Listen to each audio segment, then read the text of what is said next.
Hi all welcome to football arena. ഈ സീസണിലെ ആദ്യത്തെ മത്സരം മെസ്സിയുടെ അമേരിക്കൻ ക്ലബ്ബായ ഇന്റർ മയാമി പൂർത്തിയാക്കിയിട്ടുണ്ട്. പെറു ക്ലബ്ബായ അലിയൻസ ലിമ എന്ന ക്ലബ്ബായിരുന്നു ഇന്റർ മയാമിയുടെ എതിരാളികൾ.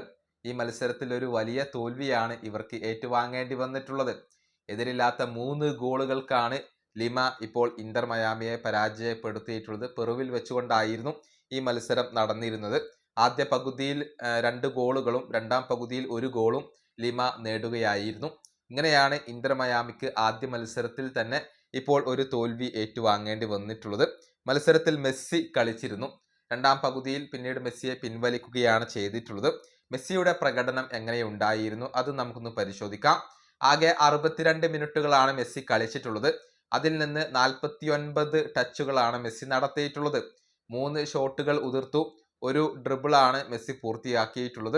ഒരു ബിഗ് ചാൻസ് ക്രിയേറ്റ് ചെയ്യാൻ മെസ്സിക്ക് കഴിഞ്ഞു. അങ്ങനെ ഒരു ആവറേജ് പ്രകടനമാണ് മെസ്സി ഈ മത്സരത്തിൽ നടത്തിയിട്ടുള്ളത്. അതേസമയം സോഫാ സ്കോറിൽ ഇന്റർ മയാമിയിൽ ഏറ്റവും കൂടുതൽ റേറ്റിംഗ് ലഭിച്ച രണ്ടാമത്തെ താരമായി മാറാൻ മെസ്സിക്ക് കഴിഞ്ഞിട്ടുണ്ട്. 7.1 മെസ്സിയുടെ ഒരു റേറ്റിംഗ് ആയിക്കൊണ്ട് വരുന്നത്. പക്ഷെ ആദ്യ മത്സരത്തിൽ തന്നെ ഒരു തോൽവി ഏറ്റുവാങ്ങേണ്ടി വന്നു എന്നുള്ളത് തീർച്ചയായും ഇന്റർ മയാമിയെ സംബന്ധിച്ചിടത്തോളം ക്ഷീണം ചെയ്യുന്ന ഒരു കാര്യമാണ്. ഇനിയിപ്പോ അത്ലറ്റിക്കോ നാഷണൽ എന്ന ക്ലബിനെതിരെയാണ് ഇന്റർ മയാമി അടുത്ത സൗഹൃദ മത്സരം കളിക്കുക. അത് കൊളംബിയയിൽ വെച്ചുകൊണ്ടാണ് നടക്കുക. ഈ വീഡിയോ അവസാനിപ്പിക്കുന്നു. അടുത്തൊരു വീണ്ടും കാണാം.